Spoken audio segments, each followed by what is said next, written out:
ఇటీవల భారత ప్రధానమంత్రి నరేంద్ర మోడీ గారు గానాను సందర్శించారు.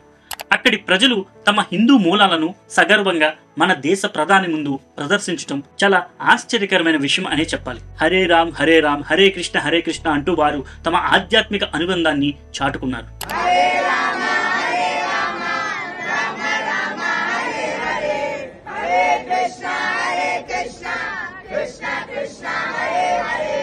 ఇక్కడ ఒక ప్రశ్న తలెత్తుతుంది. 90% మంది అబ్రహమిక్ మతాలను అనుసరించే దేశంలో హిందూ మతాన్ని ఇంత అద్భుతంగా ఎలా ప్రదర్శించగలుగుతున్నారు అని. దీనికి ప్రధాన కారణం గానాలో జరుగుతున్న హిందూ పునరుజ్జీవనం అనే చెప్పవచ్చు. ప్రస్తుతం గానాలో ఎవరూ ఊహించని పరిణామాలు చోటు చేసుకుంటున్నాయి. అక్కడి స్థానికులు భక్తితో భజనలు కీర్తనలు చేస్తున్నారు. అంతేకాకుండా హిందూ సాంప్రదాయాల ప్రకారం వివాహాలు కూడా జరుగుతున్నాయి. 1990కు ముందు 20 మంది హిందువులు కూడా లేని గానాలో ప్రస్తుతం 3 లక్షలకు పైగా హిందువులు ఉన్నారు. ఈ చిన్న ఆఫ్రికన్ దేశమైన గానాలో ఎంత హిందూ పునరుజ్జీవనం ఎందుకు ఉంది అనే ప్రశ్న అందరికీ తలెత్తుతుంది. మరియు ముఖ్యంగా ఈ పెరుగుతున్న హిందూ పునరుజ్జీవనానికి చైనా ఎందుకంత భయపడుతుంది? ఈ ప్రశ్నలన్నింటికి సమాధానం ఈ వీడియోలో డీటెయిల్ గా తెలుసుకుందాం.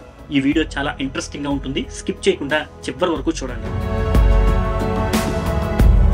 గానాలో హిందూ మతం విస్తరించడంతో భారతీయ సంస్కృతి సంప్రదాయాలు కూడా అక్కడ భాగమయ్యాయి. గానాలో హిందువులు ఇప్పుడు అనేక పండుగలను ఉత్సాహంగా జరుపుకుంటున్నారు. రామ్లీల, గణేష్ చతుర్థి, శివుడు, దుర్గామాత, గణపతి వంటి దేవతలకు క్రమం తప్పకుండా పూజలు జరుగుతున్నాయి. ఈ ఆధ్యాత్మిక ఉత్సాహంతో కొత్త దేవాలయ నిర్మాణాలను కూడా చేపడుతున్నారు. ఈ పండుగలు ఆచారాలన్నీ గానాలో హిందూ మతం ఎంతగా పాతుకుపోయిందో, స్థానిక సంస్కృతిలో భాగమయ్యిందో చెబుతున్నాయి.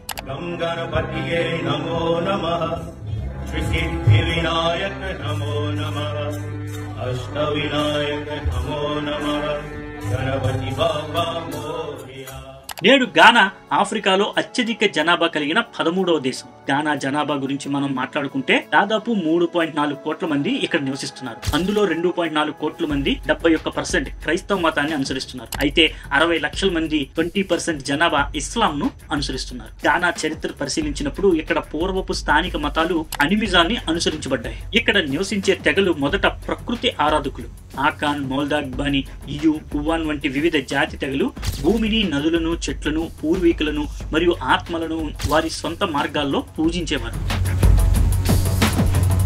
మీ అందరికీ తెలుసు, హిందువులకి ఆవులు ఎంతో పవిత్రమైనవి అని. వాటిని కాపాడడం కోసం వారు ఎంత వరకైనా వెళ్తారు. సేమ్ ఇదే విధంగా ఆఫ్రికాలో కూడా ఒక ట్రైబ్ ఉంది. అదే ముండారి ట్రైబ్. వీళ్ళు కూడా ఆవులను తన సొంత తల్లిలా ట్రీట్ చేస్తారు. వాటిని కాపాడడం కోసం ఆయుధాలు కూడా ఉపయోగిస్తారు. ఈ ముండారి ట్రైబ్ వాళ్ళు మన భారతీయుల కంటే ఆవుల్ని ఎక్కువగా పూజిస్తారు. అంతేకాదు వీళ్ళ దగ్గర గోమూత్రానికి చాలా ప్రాముఖ్యత ఉంది. కొద్దిమంది దాంతో స్నానం కూడా చేస్తారు. షాకింగ్ విషయం ఏమిటంటే వీళ్ళు వాళ్ళ ఆవులను కాపాడడానికి ప్రాణాలని కూడా లెక్క చేయరు. అందుకే ఈ ఆవుల్ని కాపాడుకునేందుకు వాళ్ళ దగ్గర ఎప్పుడూ ఆయుధాలు ఉంటాయి. గత కొన్ని సంవత్సరాలుగా ఆఫ్రికా ఖండంలో హిందువుల సంఖ్య గణనీయంగా పెరుగుతూ వస్తుంది. రాబోయే రోజుల్లో ఈ కంప్లీట్ ఆఫ్రికా ఖండం హిందూ మెజారిటీ ఖండంగా మారిపోబోతుంది. రీసెంట్ గా వచ్చిన ఒక రిపోర్ట్ ప్రకారం ప్రజెంట్ ఆఫ్రికాలో హిందువులు యూరోప్ లో కంటే 2.5 రెట్లు ఎక్కువగా ఉన్నారంట. అలాగే ఆఫ్రికాలో వేగంగా హిందూ టెంపుల్స్ ని పెద్ద పెద్ద విగ్రహాలు నిర్మిస్తుంటారు. మనం జరుపుకునే హోలీ, దీవాలి పండుగలను నేషనల్ హాలిడేలుగా అక్కడ సెలబ్రేట్ చేసుకుంటారు. ఈ భూమిపై పుట్టిన అన్ని మతాల్లో హిందూ మతమే అతి పురాతనమైంది. అందులో ఎటువంటి డౌట్ లేదు. చాలా మంది పురావస్తు శాస్త్రవేత్తలు దీన్ని కన్ఫర్మ్ కూడా చేశారు. కానీ కాలం మారుతున్న కొద్దీ కొత్త మతాలు పుట్టుకొచ్చాయి. దాంతో ఆ సమయంలో హిందూ మతం యొక్క పాపులారిటీ తగ్గుతూ వచ్చింది. హిందూ మతాన్ని ఫాలో అయ్యే వారి సంఖ్య తగ్గడానికి చాలా కారణాలున్నాయి. కానీ అందులో మేజర్ రీజన్ ఇస్లాంకి చెందిన స్కాలర్స్ అండ్ క్రిస్టియానిటీకి చెందిన మిషనరీస్. మన దేశంలో ఇస్లాం స్ప్రెడ్ అవడానికి మేజర్ కారణం మన దేశానికి ఆక్యుపై చేసి మన దేశాన్ని 100 సంవత్సరాల పాటు రూల్ చేశారు. ఆ సమయంలో ఈ కింగ్స్ చాలా మట్టుకు హిందూ ప్రజలను బెదిరించి ఇస్లాంలోకి కన్వర్ట్ చేశారు. కొంతమంది రాజులు ప్రజలను బలవంతంగా ఇస్లాంలోకి మార్చితే ఇంకొంతమంది డబ్బు చూపించి లేదా ధాన్యం ఆశ చూపించి కట్టాల్సిన ట్యాక్స్లను తగ్గించి అలా ఇస్లాంలోకి మారేలా చేశారు.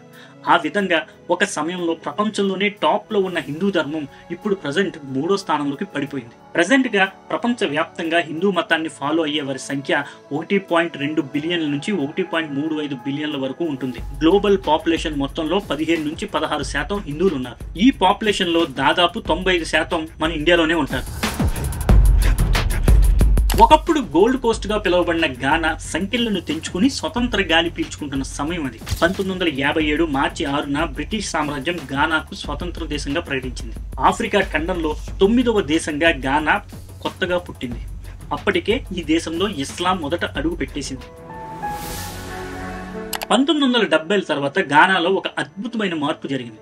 దానికి కారణం ఒకే ఒక వ్యక్తి, అక్కడి స్థానికుడు వైసీఎస్ఎల్. క్రైస్తవ కుటుంబంలో పుట్టినప్పటికీ వైసీకి చిన్నతనం నుంచే మతం, జీవితం పట్ల లోతైన ఆలోచనలు ఉండే. ఆయన కేవలం చర్చికి వెళ్లడం, బైబిల్ చదవడం వరకే పరిమితం కాలేదు.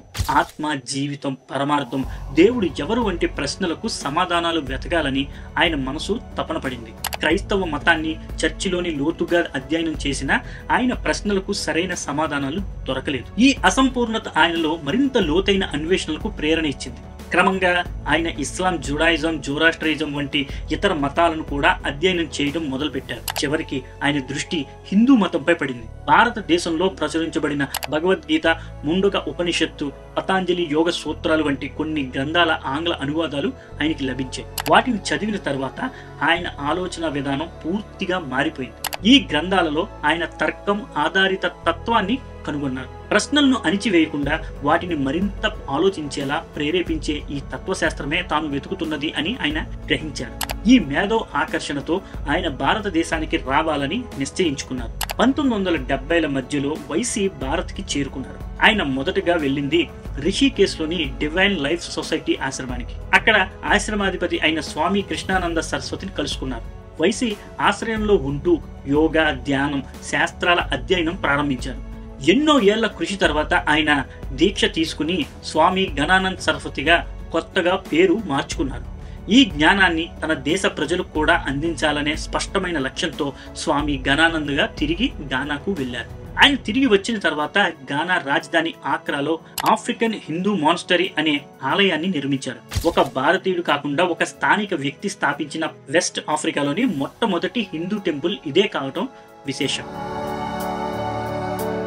ఈ ఆలయం కేవలం పూజా స్థలమే కాకుండా విద్యకు, యోగాభ్యాసానికి మరియు సాంస్కృతిక కార్యక్రమాలకు కేంద్రంగా మారింది. ఇక్కడ ధ్యానం, యోగా, భగవద్గీత తరగతులు క్రమం తప్పకుండా నిర్వహించేవారు.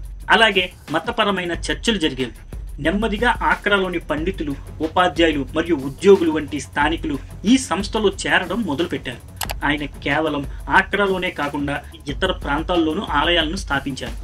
ఈ విధంగా వేలాది మంది ప్రజలు చేరిన మొత్తం 5 దేవాలయాలు స్థాపించబడ్డాయి. అయితే ఇక్కడ చాలా ముఖ్యమైన విషయం ఏమిటంటే ఈ ప్రజలెవరూ బలవంతంగానో లేదా స్వార్థంతోనో హిందూ మతాన్ని స్వీకరించలేదు. 1990 నాటికి ఆఫ్రికన్ హిందూ మానిస్టరీ ఒక ప్రసిద్ధ, గౌరవనీయమైన సంస్థగా ఎదిగింది. దాని అనుచరులు గానాలో దీపావళి, జన్మాష్టమి, రామనవమి, నవరాత్రి వంటి పండుగలను చాలా ఉత్సాహంగా జరుపుకోవడం మొదలుపెట్టారు. దీని తర్వాత ఇస్కాన్ వంటి సంస్థలు కూడా గానాలో చురుగ్గా పనిచేయడం మొదలుపెట్టాయి. వీటితో పాటు సత్యసాయి ఆర్గనైజేషన్, ఆనంద మార్గ్ వంటి మరికొన్ని హిందూ సంస్థలు కూడా విద్యా, సేవా కార్యక్రమాలు, ధ్యానం వంటి వాటి ద్వారా ప్రజలను ఆకట్టుకున్నాయి. నేడు గానాలో హిందూ మతం అనుసరించే వారి సంఖ్య పూర్తిగా మారిపోయింది. గానా బ్యూరో ఆఫ్ స్టాటిస్టిక్స్ నివేదిక ప్రకారం 2010 నుండి 2020 వరకు ఉన్న ఈ 10 ఏళ్ల కాలంలో అన్ని మతాలతో పోలిస్తే హిందూ మతం వృద్ధి రేటు అత్యధికంగా ఉంది. ఒకవైపు గానా ప్రజలు హిందూ మతాన్ని స్వీకరిస్తుంటే మరోవైపు చాలా ఆసక్తికరంగా కొద్దిమంది ప్రజలు ఇస్లాంని వదిలేస్తున్నారు. ఈ సంఖ్య తక్కువగా ఉన్నప్పటికీ ఇది గానాలో మతపరమైన డైనమిక్స్ లో ఒక పెద్ద మార్పును సూచిస్తుంది. 1970లో అసలు ఉనికిలో లేని ఒక మతం నేడు గానా రాజధానిలో వేగంగా విస్తరిస్తుందంటే అది చాలా గొప్ప అని చెప్పాలి. ఈ విస్తరణ వెనుక భారతదేశానికి ఒక రహస్య శక్తి లభించబోతుంది. ఇదే చైనాకు ఏ మాత్రం సంతోషాన్ని కలిగిస్తలేదు. ఆ రహస్య శక్తి అర్థం చేసుకోవాలంటే మనం ముందుగా చైనా గానాను ఎలా ఆర్థికంగా దోపిడీ చేసుకుంటుందో తెలుసుకోవాలి. దీనికోసం చైనా యొక్క రుణ ఉచ్చు విధానం, డెప్ట్ ట్రాప్ పాలసీ. చైనా మొదట ఆర్థికంగా బలహీనంగా ఉన్న దేశాలకు భారీగా మౌలిక సదుపాయాలు, ప్రాజెక్టుల కోసం రుణాలను ఇస్తుంది. ఈ రుణాలను తిరిగి చెల్లించలేని పరిస్థితుల్లో ఆ దేశాలు చైనా చేతిలో చిక్కుకుంటాయి. అప్పుడు చైనా ఈ రుణాలకు బదులుగా ఆ దేశాల సహజ వనరులపై లేదా వ్యూహాత్మక ప్రాజెక్టులపై నియంత్రణ సాధించేస్తుంది. ఇది గానా వంటి దేశాలకు తీవ్రమైన ఆర్థిక సవాళ్లను సృష్టిస్తుంది. గానాలో కూడా చైనా ఇదే వ్యూహాన్ని అనుసరిస్తుంది. అయితే హిందూ మతం అక్కడ వ్యాప్తి చెందడంతో సాంస్కృతిక సంబంధాల ద్వారా భారతదేశం గానాతో ఒక బలమైన మానవ సంబంధాన్ని పెంచుకుంటూ వస్తుంది. ఈ ఆధ్యాత్మిక సాంస్కృతిక బంధం చైనా యొక్క ఆర్థిక ఉచ్చులకు వ్యతిరేకంగా గానాకు ఒక రకమైన సామాజిక నైతిక మద్దతును ఇవ్వగలుగుతుంది. భారతదేశం గానా సంబంధాలు మరింత బలపడితే గానాకు చైనా రుణ ఉచ్చుల నుండి బయటపడటానికి ఒక ప్రత్యామ్నాయ మార్గంగా లభించవచ్చు. ఇది చైనాకు ఏమాత్రం ఇష్టం లేని పరిణామం.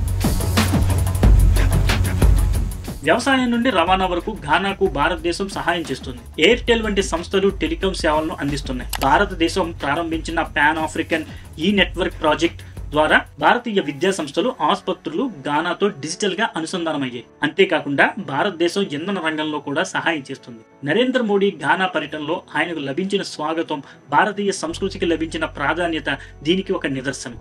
గానా పార్లమెంటు నివేదికలో కూడా భారతదేశాన్ని ఒక విశ్వసనీయమైన భాగస్వామిగా అభివర్ణించారు. గానాలో హిందూ జనాభా వేగంగా పెరుగుతుంటే భారతదేశానికి దాని నుండి వ్యూహాత్మక ప్రయోజనం లభిస్తుంది. చరిత్రలో ఇలాంటి ఉదాహరణలు చాలా ఉన్నాయి. అమెరికాలో యూదులు ఆర్థికంగా, రాజకీయంగా శక్తివంతంగా ఉన్నారు. బ్రెజిల్లో జాపనీస్ డయాస్పొరా, ఫ్రాన్స్ లో ఆర్మేనియన్లు ఇలాగే తమ మాతృదేశాలకు అనుకూలమైన ప్రభావం చూపుతున్నారు. అదేవిధంగా గానాలోని హిందువులు భవిష్యత్తులో భారతదేశానికి అటువంటి వ్యూహాత్మక సాఫ్ట్ పవర్ ను అందించగలరు. ముఖ్యంగా ఇది భారతీయ హిందువుల ద్వారా కాకుండా గానాకు చెందిన స్థానిక హిందువుల ద్వారా జరుగుతుంది. ఇది చైనాకు ఒక హెచ్చరిక వంటిది. గానాలో పెరుగుతున్న భారతదేశ సానుకూలత, మతపరమైన సాంస్కృతిక సంబంధాలు చైనా యొక్క ఆర్థిక, రాజకీయ వ్యూహాలకు ఒక సవాలుగా మారనున్నాయి. ఈ వీడియో గురించి మీ అభిప్రాయాలను కామెంట్ బాక్స్ లో తెలియజేయండి. ఈ వీడియో మీకు నచ్చినట్టయితే లైక్ చేయండి, మీ ఫ్రెండ్స్ అండ్ ఫ్యామిలీకి షేర్ చేయండి. మరిన్ని వీడియోల కోసం మన ఛానల్ని సబ్స్క్రైబ్ చేసుకోవడం మర్చిపోకండి.